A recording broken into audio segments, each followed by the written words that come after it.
What if the biggest star in women's basketball wasn't being celebrated, but being reshaped?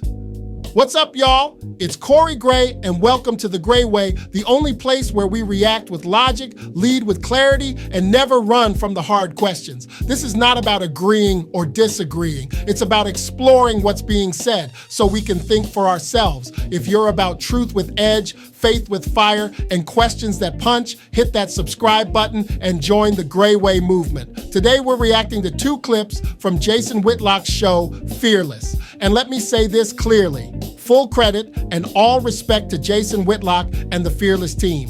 Both videos are linked in the description. We're starting with a clip from 2 months ago, one of the most controversial takes Jason's made all year. It's titled, Why the WNBA Wants to Turn Caitlin Clark Gay.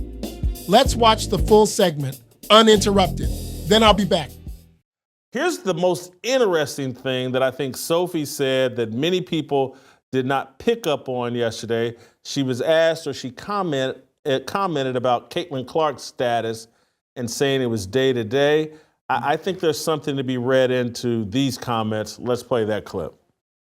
Everyone keeps asking, everyone's like, and I'm like, literally, she doesn't even know. Like, it's just like a day by day legit type of thing. And so, yeah, she's close, but like, you also have to remember, like, she could be playing if it wasn't in the WNBA by now, but like at this level, with how deep and like how good people are nowadays in our league, which is the best it's ever been, like you can't just be good. You have to be on top of your game. And so just trying to get her back in game shape, I think, is what they're trying to do. But like, again, it's literally a day by day. I'm not holding out any information. I just literally don't know.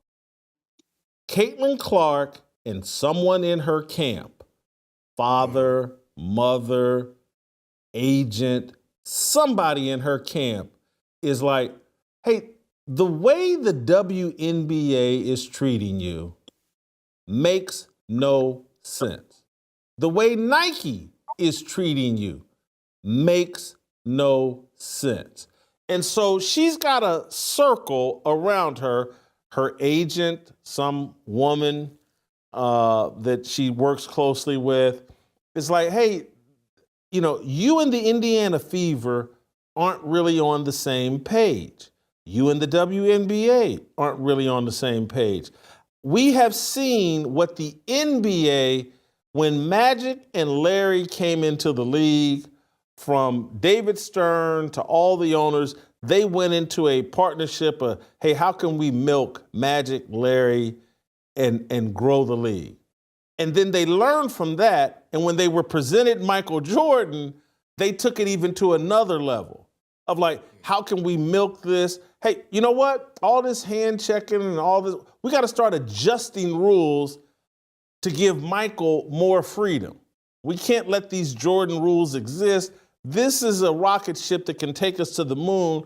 And so there's another partnership between Michael Jordan and David Stern, and everybody went the same direction. And it pissed the Detroit Pistons.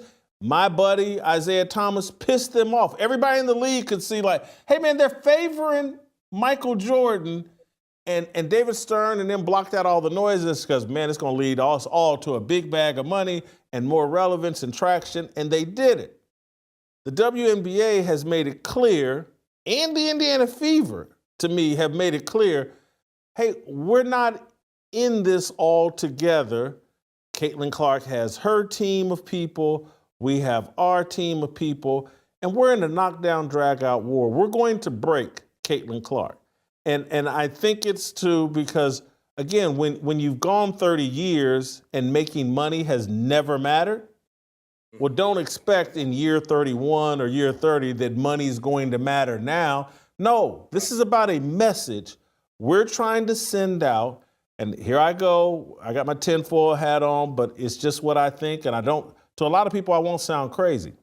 This league is about the LGBTQ and setting up lesbian women as icons for your children. Correct. And Caitlin, until we can get you fully on board with that message, we're not leaning into you. And so we're going to bring in a coach, Stephanie White, who was just like you. Attractive little white girl from the Midwest, led her high school team, made them interesting, went to a home state college, Purdue, like you went to Iowa, led them to a national championship, came out of college, married to her high school sweetheart. We got her in this league, and we got her in this culture, and we got her up out of that marriage, and now she's dating Lisa Salters, and she's right where we want you, because that's what this league is about. And the front office, people at the top, they're about that message. Stephanie White's about that message. DeWanna Bonner. And I like Natasha Howard. She tweets out a lot of Bible scripture. Natasha Howard, I like you. But you're on that LGBTQ Alphabet Mafia deal as well. And it's like, I see this as, until they break Caitlin Clark, there's always going to be a mystery around what's really going on and who really has her back and who's really about building a business as opposed to promoting a message. And the WNBA is a lesbian league that values the lesbian message far more than making money. Your reaction to that? Yeah, I call it the WNBA gay. I mean, I had to tell my 12-year-old, I always thought, I always wanted my daughter to play basketball, right? I got a 12-year-old daughter, and she got some height on her. And now after watching the WNBA gay, I'm like, no way, this not it. Just for you to be as great as you can be, to get to a league that's filled with lesbians and all of this propaganda and narratives they push with this Black Lives Matter, all of this type of stuff. No, I don't want my daughter in this league. And like you said, this is bad for kids, man. Caitlin Clark doesn't represent what they represent, like you said. And that's why Nike and all of these, they backing away from her. And think about this too, Jason. I was just thinking about this the other day. If Caitlin Clark's shoe dropped tonight, it's going to sell out in the blink of an Angel Reese eyelash. I keep telling you. It's going to break Michael Jordan's numbers. It's going to do MJ numbers. Think about that. It will do it. Nobody does MJ numbers, not when it comes to basketball shoes. and Caitlin, she would do Michael Jordan numbers. She will break his numbers. What do you think about that? I think she would be the only person that could challenge Michael Jordan. And I think there won't be a shoe release until she can't. And there does seem, what's transpired this season is damaging Caitlin Clark's brand. And it's, I'll give you one other little thing that happened. The Indiana Fever sent out a tweet promoting Kelsey Mitchell for league MVP. And I don't think they did that last year for Caitlin Clark. And I'm not saying, I don't know where Kelsey Mitchell stands on the Alphabet Mafia, any of that. I like Kelsey Mitchell. She was very close to her father. She honors her father. He was her basketball coach and all that. I like Kelsey Mitchell. And I think she's had a great season. I don't think she's the MVP of the league. But I think the Indiana Fever seem more comfortable celebrating Kelsey Mitchell than even Caitlin Clark. And it doesn't make sense to me. And I think Kelsey Mitchell, y'all sat and listened to me. I'm going to defend Kelsey Mitchell until the wheels come off. I think she's the perfect two guard for Caitlin Clark to play alongside of. I think there's a lot of symmetry between these two. I'm always going to defend Kelsey Mitchell. But I just found it fascinating that the Indiana Fever seem a bit more comfortable celebrating Kelsey Mitchell than Caitlin Clark. Some of that is, hey, there's no backlash. If we celebrate Caitlin Clark too much, it's going to create jealousy in the locker room. Then clean up your locker room. Get any of the people that have a problem with celebrating Caitlin Clark, get them up out of your locker room. You don't need them. You can build a team that wouldn't have a problem with that. and you could break. Let's say Kelsey Mitchell has a tiny bit of a problem with Caitlin Clark. Wouldn't surprise me. She's a woman. She's a competitor. If you've been on the team, you know star players have a bit of a problem. Break Kelsey Mitchell, not Caitlin Clark. And there is some breaking of Caitlin Clark that has to go on in terms of like understand like, hey, baby girl, you playing with some girls that can get a bucket. So I'm not saying Caitlin Clark is perfect, but I would be building the team around Caitlin Clark's personality, and I would be in partnership with Caitlin Clark more than these other players and this whole WNBA gay agenda. And so this everything about this season as it relates to Caitlin Clark has been baffling, and the only explanation I feel totally confident in, the WNBA, the Indiana Fever are not on the same page with the most important player that's ever entered their league, and they're trying to break her. I think that is clear as day. Jason Whitlock didn't hold back.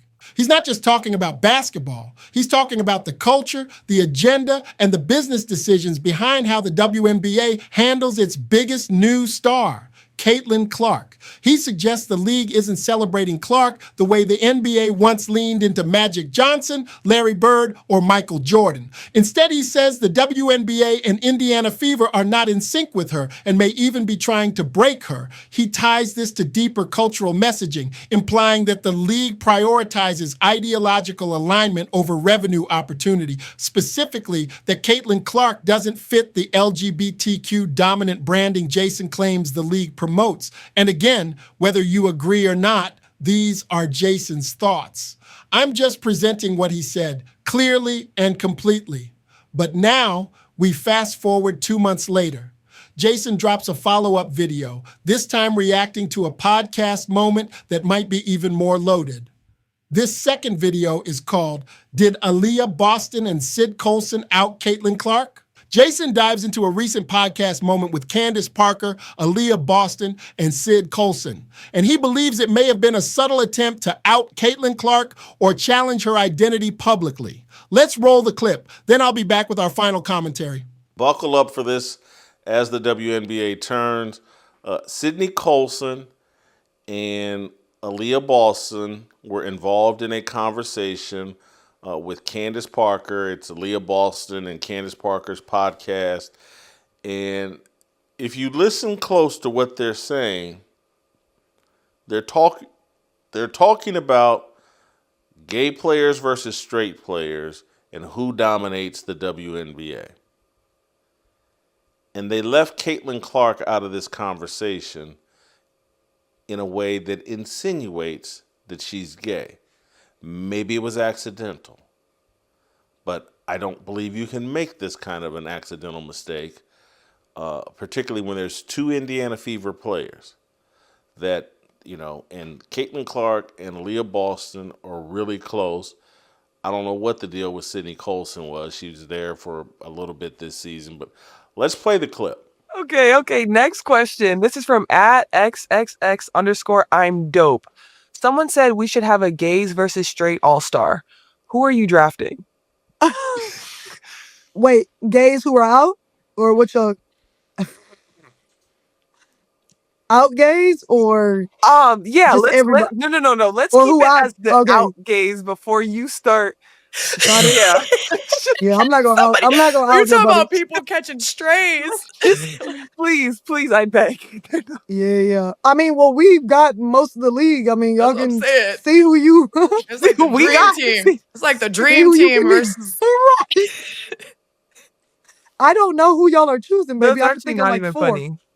Yeah, Aaliyah with the number one assemble. pick. Straight The assemble. Right. Let's go. And all of a sudden, on, Aaliyah and ladies. Sabrina Ionescu are teamed up against the entire rest of the league. Right. You And got like Nafisa you Collier. two, right? Nafisa, Asia, and I don't know. Y'all need a fit. Yeah, we're Yeah. that don't. Let's go find a fifth. You know what? Next question, Candace. Ask the Alicia next Gray. one. They did not mention Caitlin Clark. And that's hard for me to think that's an oversight or they just forgot. Then all the laughing. I don't, maybe I'm reading too much into this. I need feedback from you all. Hop in the comments, hop in the chat, send me an email at fearlessblazeshow@gmail.com. I'm being dead serious here. That seemed to be a clear trolling, potential outing of Caitlin Clark. How Caitlin Clark is the preeminent name in the WNBA. They don't have a podcast without Caitlin Clark. Aaliyah Boston, Sydney Colson just played with Caitlin Clark and experienced the Caitlin Clark effect. And so when they start talking about straight players and they never mention Caitlin Clark and they mention Sabrina Ionescu, they mention Asia Wilson, they mention Nafisa Collier, they mention Aaliyah Boston, but no Caitlin Clark. This, at the least, or my instincts is like, this is an unintentional or maybe an intentional pot shot at Caitlin Clark. This is using Caitlin Clark for clout, clicks, traction, interest. Or maybe there's something we don't know. Because I have certainly said the game plan for Caitlin Clark that's been hatched by the WNBA and why Stephanie White was brought in to groom Caitlin Clark. And I've walked you through how Caitlin Clark or how Stephanie White has the exact same background as Caitlin Clark. Grew up in a little small town in a flyover state called Indiana. I'm talking about Stephanie White. Set that little town she was in, South Lebanon or Lebanon, whatever, Lebanon, Indiana, set it on fire. Her little basketball team going all the way to state final. Then goes to Purdue. Sets Purdue's women's basketball program on fire. Wins a national championship at Purdue. Marries her high school sweetheart, a male, while at Purdue. Goes to the WNBA, kind of flames out, but gets turned out.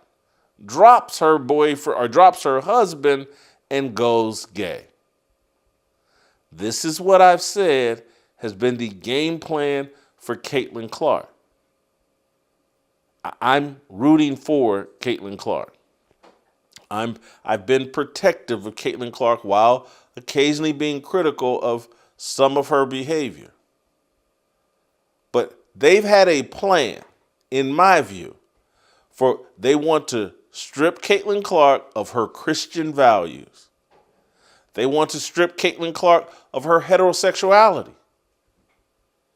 And now we've just had, and there, Aaliyah Boston has no bigger fan than me. I really like Aaliyah Boston. I like her personality. I like the way she carries herself. I like the way she presents herself. How feminine she is does not bother me because other people, she needs to protect. She needs to be an enforcer. She's too big to play. She's very consistent. She's got a very feminine energy, a very girl next door energy. I don't know how she participated in a conversation that clearly insinuated, in my view, that Caitlin Clark is a switch hitter at the very least, potential, the way they discussed, gay. They either owe Caitlin Clark an apology or they just outed Caitlin Clark. And I want to take you back to, again, why I think they owe her an apology unless things have changed or I don't, but I wanted to go back to the Commissioner's Cup or that tournament they played in early season in the WNBA where they won that title. They won that game. Caitlin Clark didn't play, but they won that midseason tournament, had the celebration inside the locker room, and Sydney Colson, with Caitlin Clark bent over in front of a camera, simulated she was backdooring Caitlin Clark. And Caitlin Clark told her there'll be none of that. And to quiet down or, don't do that. And I said in real time, when this happened, I was like, hey man, if someone did this to a guy in a locker room, or a guy did this to a girl in a locker room environment, there would be a real controversy here. But this happened and it was ignored. And it was one of those deals where I was like, you see the environment Caitlin Clark exists in? You see the pressure she's under? And now they're sitting on a podcast insinuating that Caitlin Clark is gay. WNBA, man, it's toxic. I don't know if it can be fixed. They, in my view, and maybe this will be ignored, but they just really damaged Caitlin Clark's Girl Next Door brand. Someone owes Caitlin Clark an apology, or someone just told on Caitlin Clark. You be the judge. Jason's not claiming to have proof, he's offering an interpretation, one that sees Caitlin Clark not just as a basketball talent, but as a cultural battleground. In his view, there's a quiet pressure within the WNBA to mold Clark, not just on the court, but off it, from the locker room dynamics to what he calls a grooming plan to public moments that, in his words, either excluded or outed her. But here's the Gray Way approach. We're not here to bash the league. We're not here to bash the LGBTQ community, and we're not here to blindly defend or attack Jason. We're here to ask the real questions. So let me ask you, is Caitlin Clark being celebrated or subtly sidelined? Is Jason Whitlock raising legitimate red flags or reading too deep into the culture? What do you think? Drop your thoughts in the comments. If this made you think, hit that like button, subscribe to The Gray Way with Cory Gray, and share this video if you think more people need to hear this take. We don't follow trends, we follow truth with edge. Until next time, stay sharp, stay solid, stay gray.